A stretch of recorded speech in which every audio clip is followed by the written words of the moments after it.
अस्सलाम वालेकुम स्टूडेंट्स। आज हमारा टॉपिक है इम्पोर्टेंस ऑफ वाटर। वाटर की बेटा लाइफ में बहुत ज़्यादा इंपॉर्टेंस है। अगर वाटर है तो लाइफ है, विदाउट वाटर लाइफ है तो इम्पॉसिबल। तमाम ऑर्गेनिजम्स, हत्ता कि अर्थ की बात भी की जाए तो वो वहाँ पर जो पानी की मिकदार है वो बहुत ज़्यादा होती है। ऑलमोस्ट दोनों में 70% पानी पाया जाता है। It varies from 65 to 89% in organisms. ये ऑर्गेनिज्म के अंदर भी वेरी करता है। About 20% in bones and 85% in brain cells. Bones में ये इसकी मिकदार कम होती है। क्यों? क्योंकि वो सख्त होती हैं, उसकी वाटर की रिक्वायरमेंट वहाँ पर कम होती है। और ब्रेन के अंदर ये हाईएस्ट मिकदार में पाया जाता है। क्यों? क्योंकि ब्रेन के अंदर मुख्तलिफ केमिकल रिएक्शन होते रहते हैं, तो इसलिए इसकी ज़रूरत भी ब्रेन के अंदर बहुत ज़्यादा होती है। सबसे पहले सॉल्वेंट प्रॉपर्टीज़ देखते हैं। सॉल्वेंट से क्या मुराद है? किसी सॉल्यूशन में ऐसा सब्सटेंस जो किसी सॉल्यूट को अपने अंदर हल कर ले, उसको क्या कहते हैं? सॉल्वेंट कहते हैं। पानी चूँकि एक यूनिवर्सल सॉल्वेंट है और इसकी पोलैरिटी हाई पोलैरिटी है, तो इसलिए वाटर को क्या कहते हैं कि ये एक पोलर सब्सटेंस है। पोलर सब्सटेंस से क्या मुराद है कि जिसके दो पोल्स हों। अगर इसका स्ट्रक्चरल फार्मूला देखा जाए तो एक इसका पॉजिटिव पोल है और दूसरा इसका नेगेटिव पोल है। यही इसकी खसूसियत जिसकी वजह से ये किसी भी दूसरे पोलर सब्सटेंस को अपने अंदर डिज़ोल्व कर लेता है। जब वो इसके अंदर डिज़ोल्व होगा तो उसका जो पॉजिटिव पोल है इसके नेगेटिव पोल के साथ अटैच होगा और उसका जो नेगेटिव पोल है इसके पॉजिटिव पोल के साथ अटैच होगा। इसी तरह आयनिक सब्सटेंस भी क्या होते हैं? वाटर के अंदर डिज़ोल्व हो जाते हैं। सोडियम क्लोराइड की अगर बात की जाए, जब ये वाटर के अंदर डिज़ोल्व होगा तो ये स्प्लिट हो जाएगा किस में? सोडियम आइंस और क्लोराइड आइंस में। अब ये जो पॉजिटिव पोल है ये क्या करेगा? इसके नेगेटिव पोल के साथ अटैच होगा और इसका जो नेगेटिव पोल है इसके पॉजिटिव पोल के साथ अटैच हो जाएगा। इस तरह ये इसके अंदर डिज़ोल्व हो जाएगा। नेक्स्ट जो खसूसियत है बेटा इसकी, हाइड्रोजन बॉन्डिंग। पानी के मॉलिक्यूल्स के दरमियान हाइड्रोजन बॉन्डिंग पाई जाती है। हाइड्रोजन जो है उस पर कौन सा चार्ज होता है? पार्शियल पॉजिटिव चार्ज होता है। और इसी तरह ऑक्सीजन के ऊपर पार्शियल नेगेटिव चार्ज होता है। तो ये पार्शियल पॉजिटिव और पार्शियल नेगेटिव चार्ज की अट्रैक्शन की वजह से ये क्या करते हैं? बॉन्ड बनाते हैं। अब ये जो डॉटेड लाइंस हैं ये बॉन्ड को शो कर रही है। कौन सा बॉन्ड है? Hydrogen bond. इसी तरह इस बॉन्ड की वजह से पानी के मॉलिक्यूल एक दूसरे के साथ अटैच होते हैं।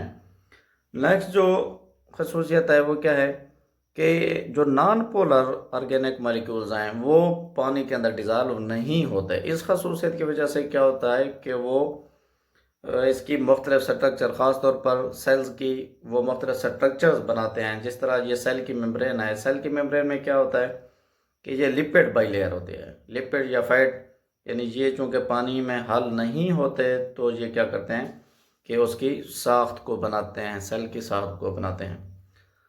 In cells chemical reactions are catalysed by enzymes which work in aqueous medium. इसी तरह सेल के अंदर जो मुख्तलिफ केमिकल रिएक्शन होते रहते हैं उनको एंजाइम चूँकि एक्टिवेट करते हैं और उनको केमिकल रिएक्शन को करवाने के लिए उनको एक्वस मीडियम की ज़रूरत होती है। लिहाजा इसकी ये भी इम्पोर्टेंस है। हीट कैपेसिटी से क्या मुराद है?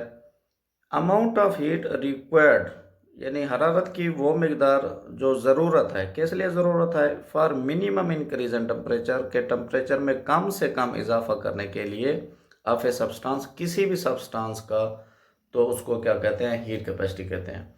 ये है हीट कैपेसिटी। तो पानी की जो स्पेसिफिक हीट कैपेसिटी है वो क्या होगी? स्पेसिफिक हीट कैपेसिटी या वाटर से मुराद ये है the number of calories are required to raise the temperature of 1 gram of water up to 1 degree centigrade। यानी पानी का अगर 1 ग्राम है तो उसका 1 डिग्री सेंटीग्रेड टेम्परेचर में इजाफा करने के लिए जो एनर्जी रिक्वायर्ड होगी तो कितनी कैलोरी होगी? वो 1 कैलोरी। यानी 1 ग्राम पानी को का जो टेम्परेचर है वो 1 डिग्री सेंटीग्रेड अगर उसमें इजाफा होगा तो जो एनर्जी रिक्वायर्ड होगी वो क्या होगी? 1 कैलोरी। कैलोरी क्या है? ये हीट एनर्जी का यूनिट है।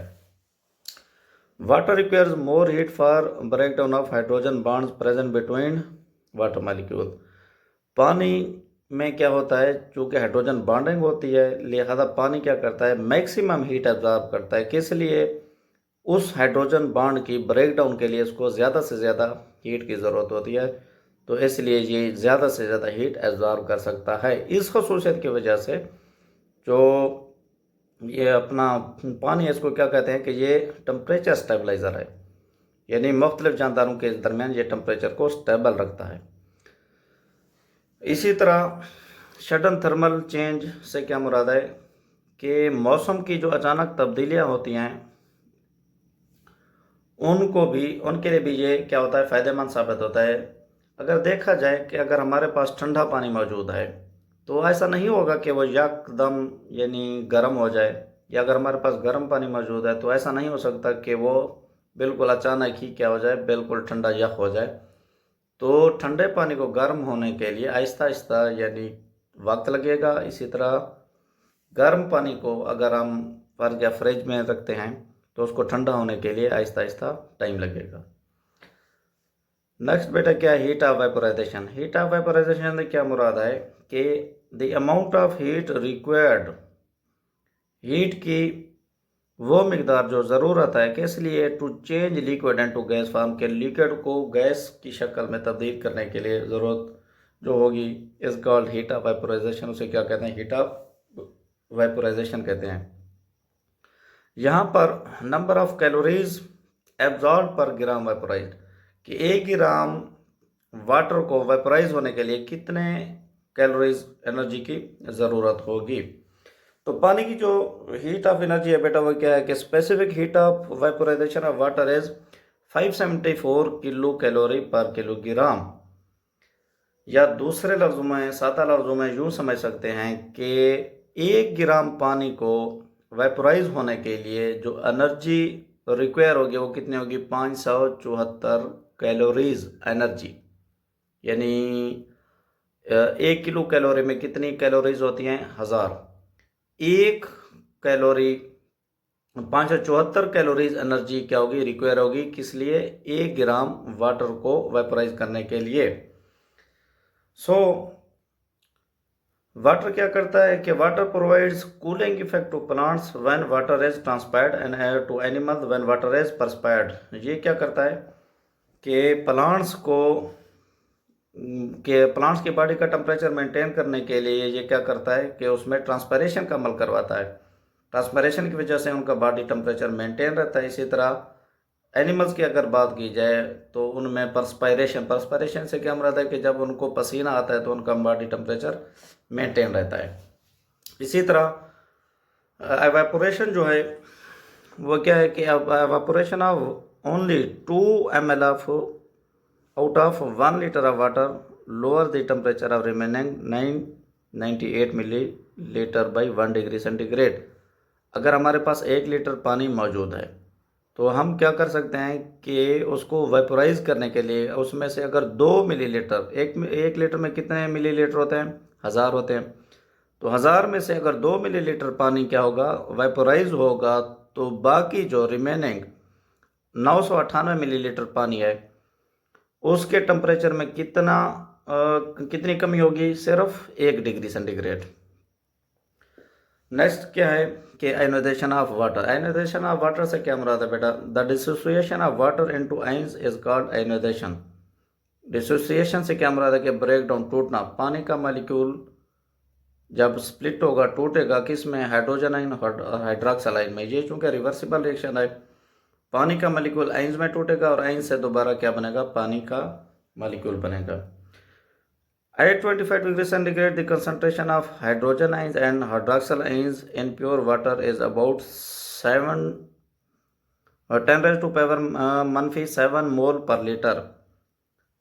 इससे क्या मुराद है कि 25 डिग्री सेंटीग्रेड पर, यानी 25 डिग्री सेंटीग्रेड पर पानी जो है वो क्या हो जाएगा, पर ये इक्विलिब्रियम पोजीशन में आ जाएगा। इक्विलिब्रियम पोजीशन में से क्या मुराद है कि 10 रेज टू पावर -7 मोल पर लीटर हाइड्रोजन आयंस और हाइड्रोक्साइड आयंस में तब्दील हो जाएगा। नेक्स्ट क्या है कि प्रोटेक्शन से क्या मुराद है, water is effective lubricant protect from friction से क्या मुराद है कि रगड़। तो पानी जो है एज ए लुब्रिकेंट काम करता है और फ्रिक्शन से, रगड़ से बचाता है किसको, ये for example tears protect surface of eyes from rubbing of eyelets, कि आँख के ऊपर जो आँख के पर्दे हैं उसके रगड़ से बचाते हैं किसको, आँख के मुख्तलिफ सतह को, सरफेस एरिया को। Water forms fluid cushion around organ that help to protect from trauma. Water क्या करता है, वाटर ऑर्गन के इर्द गिर्द क्या करता है, लेयर बनाता है ताकि वो क्या करे कि ऑर्गन्स की हिफाजत कर सके, किससे, ताकि उसको कोई चोट वगैरह, ट्रामा से क्या बना था, कोई चोट या कोई ज़ख्म उसको ना लग जाए। उम्मीद है बेटा आपको ये आज का लेक्चर समझ आ गया होगा। ओके बेटा, अल्लाह हाफिज़।